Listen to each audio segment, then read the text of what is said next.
This episode was brought to you by Pentester Academy, the leader in online cybersecurity education. Join over 10,000 professionals from 90 countries to learn security online. Also brought to you by Hacker Arsenal, artillery for cyber warriors. Visit us on hackerarsenal.com to check out our latest attack defense gadgets. I'm Marley Oxenholm from Pentester Academy TV, and welcome to our show, Access Point, where we spotlight cybersecurity companies and give an inside look at the people and technology behind the latest advancements in the industry. I'm Marley Oxenholm with Pentester Academy TV here at Druvas headquarters. I'm sitting down right now with Bhaskar Sirohi, who's going to show us a demo of Druva Cloud Platform. Take it away. Thank you. So to begin with, what I'm going to demo is very simply the Druva Cloud Platform. What I want to focus on is, like, if you look at this platform, it offers multiple microservices, right? And backup is one of them, but we have other services as well, which revolve around compliance and governance functionality. And I'm also going to talk a little bit about security as well, because all this is managed as a SaaS application in cloud hosted in AWS or Azure, right? That's the backend. But for our customers, this is a SaaS application. They deal with it, right? This is the only interface they deal with it, right? Now, different offerings to start with, like devices. These are the endpoint devices, which are like laptops, which are like desktops, your mobile devices, tablets. Cloud applications, so a lot of data nowadays which goes outside of the organization is lying in like Office 365, Gmail, G Suite, the entire suite itself, Salesforce, so those cloud applications.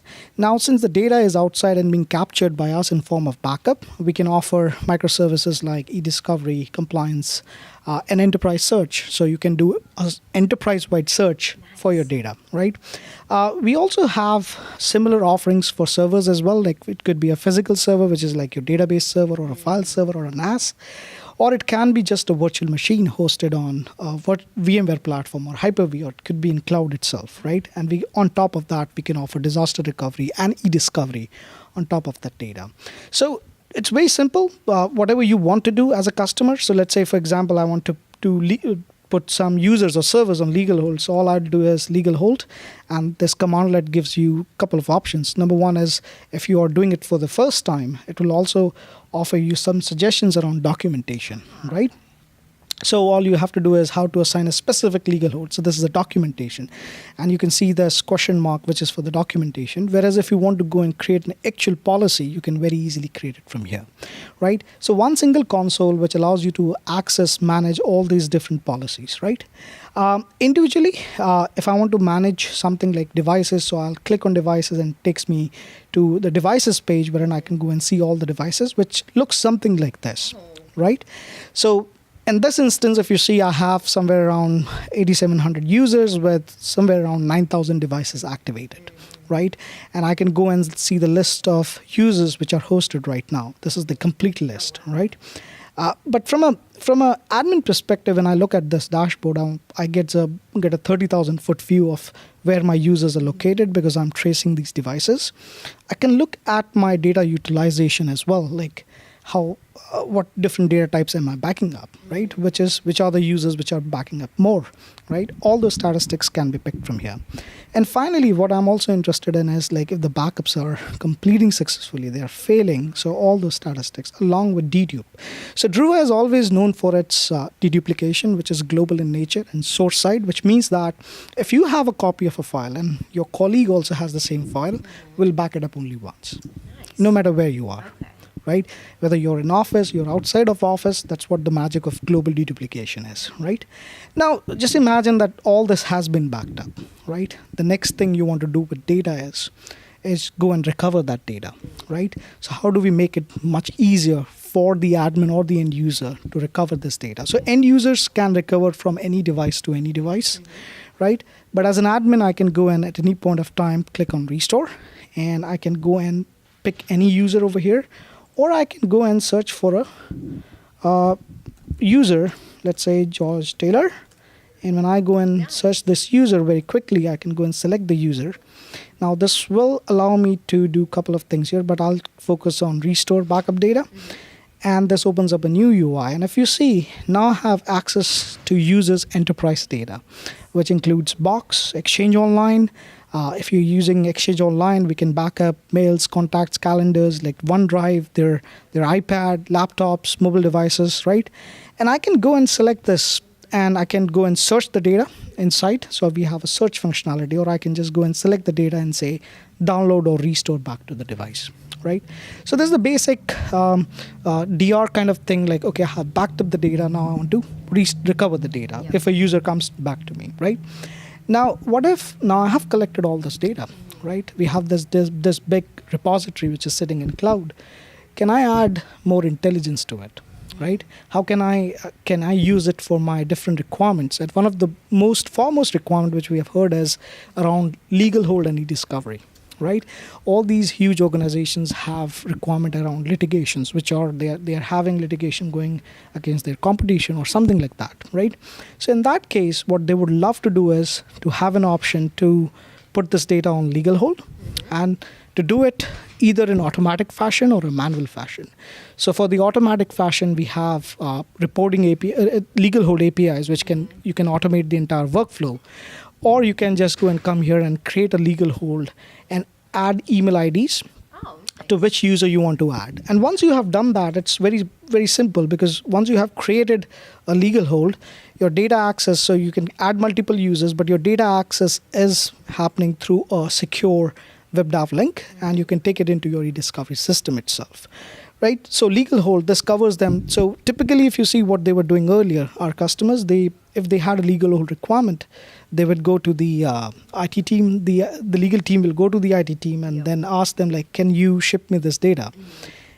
It's a very cumbersome process. With this, they are just putting the user on legal hold, taking this link and giving the link to the legal counsel or whoever they want to use it with. So very streamlined. The other use case is more around, like, for example, if I'm in a company which works in the healthcare sector, or if I'm a company which deals with a lot of financial data, or if I'm a company which deals with end user customer data, like a lot of credit cards and social security numbers and all that. I want to make sure that whatever the data is being backed up is either HIPAA compliant or PII compliant or PHI compliant. So the compliance is a very big thing, right? And nowadays, if you see, there's a lot of news like of hacks happening and like insider threat, wherein people are like from inside they have taken those trove of documents which were not protected and leaked it outside, right? So in this case, what happens is we are not kind of like a DLP system, but what we do is, based on this backed up data, we can apply certain policies, like a HIPAA policy or a PII, PHI policy, and then show you something which is just the compliance violations which are happening on the data which we have collected, right? So in this example over here, I have two policies which I have configured, which is for credit card and social security, and I can show you the active ones. And then we give the admin the option to go and select different things. Like, for example, I can select these two, download them, view them myself, that are they actually a violation. I can click on resolve and I can say it's an acceptable risk because it's coming from CFO's laptop. Or I can say that I want to quarantine it, which means that the users who have backed it up, they won't be able to take that file anywhere else, right? And then we have resolve, and then we have delete options as well, wherein we can delete from the data source, or we can delete it from snapshots as well. So quite powerful and able to show you these details, and it's both for files and emails. So if you have an email which has that information, we can show that as well. So now you have one tool which is basically spreading across and helping you with your governance and compliance requirements itself, right? Now, this endpoint tool is known as InSync, which is part of the Druva Cloud Platform itself, right? The second piece is the server backup piece, right? Which is very important as well, because IT deals with end users. It also deals with their own data centers, right? And these data centers can be remote data centers or their main data centers, right? And these data centers will have either virtual workloads, right? Or they will have certain physical workloads which they want to protect, right? Like I could have basically a HR tool which is front-ending via web server, but at the back end I have a database server. The database server is very valuable because I have all the information, or financial server. So I want to protect that, right? So how do we do that? So Phoenix is the solution for that. Again, Phoenix backs up to cloud offered as a SaaS offering. Now, in this model, what happens is very simply, we can create multiple organizations, which means that the customer, if they want to have vertical separation, they can create all that. But they also benefit from global deduplication. Again, the same deduplication which we used for endpoints, we also have it for servers. But in fact, it has been made better from throughput and performance perspective, right?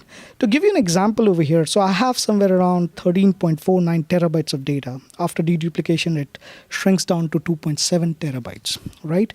That's a lot of savings. It's not just savings in terms of what storage space you're going to use, but also the amount of data you transfer over the bandwidth. Network bandwidth savings, and also the performance itself, right? So dedupe is being used for that. Another benefit is that Druva charges you, the pricing model is only based on what you're consuming, right? So if you look at from that perspective, it's a peace of mind, because if you're not consuming something, you don't have to pay for it, right? That's how it is. Simply once I have these organizations configured, I can go and see how the backups are happening, if they're failing, why they are failing. So I can go and view these jobs, right? And I can individually go and pick these servers. So let me go and pick an example of VMware over here and pick this hypervisor, which has been added for backup. And I can go and pick any of these VMs, right? So let's say if I go and pick this Super NAS one, right? And click on restore. This gives me a new window. Again, there are multiple options here: hot, warm, and cold signify where the data is, right? Hot is something which is local, so you're not using internet bandwidth, you're recovering very quickly. Warm is coming from cloud, so you can go and pick. Now, there are multiple options. We give you full gamut of options. You can pick and choose based on your use case, how you're recovering. So you can do a full VM recovery, you can do a partial VM recovery, or you can just recover one single file from that VM itself. Now, if you notice, some of these VMs also have DR configured, which means basically is like once I have backed up this VM, and if in case my main data center goes down for some reason, I can leverage cloud as my DR site and recover this VM very quickly in my AWS account, right? So you're up and running within minutes. So very simply what we do is we can go and configure something which we call as a disaster recovery policy. And I can go and configure VMs as part of it. Wow. So I have this VM, which is pipepiper.com, which I've configured. And I've already configured certain... this was a Silicon Valley thing, which we picked up, right? So here I can go and configure like whether I want to do a failover test or failover recovery, right? And I keep all this ready, and once I'm ready to fail over, I know that, okay, my VM is down, my data center is down due to any reason, right? All I have to do is click on recovery, and I say, do I want to do failover recovery or test? Click on next, and just select the VM and click on launch, right? I'm not going to launch it right now, but once I can show you the past recoveries which we have done. So you can see all these recoveries which happen. And it's not populating right now, but you can see all these recoveries which happen, and your VM is quickly running in cloud. Now, Phoenix also has other options wherein you can back up physical workloads like databases, NAS servers, and all that. So just to show you, so we can have NAS configured, we can have servers configured. So I could have a database server, which I'm backing up, right? So SQL is which I'm backing up right now. So if I want to do SQL backup recovery, granular recovery, point-in-time recovery, I can do all that with my SQL. Similarly for NAS, so if I have a NAS box, like 100 terabyte NAS, 200 terabyte NAS, I can back it up. From VM's perspective, we can back up VMware and Hyper-V. So these are the two platforms which we are supporting as of today. Now, everything boils down back to, since the data has been captured, what can I do more with it, right? And that's where the Druva Cloud Platform, let me go back here, ties it all back together, because all of these are microservices like e-discovery, enterprise search, right? So if I want to go and search a data across my end users and my servers, I could do it using my cloud platform, right? Because cloud platform allows you to basically span to different data sources, and you can search it across your organization. So this is giving you a single view of your enterprise data. So that's it. That's very, I think, very quick demo. I did not focus on the client side, but on the server side, there are many advantages which Druva offers. Wonderful. This was great. Thank you so much for showing me this today. I appreciate it. You're welcome.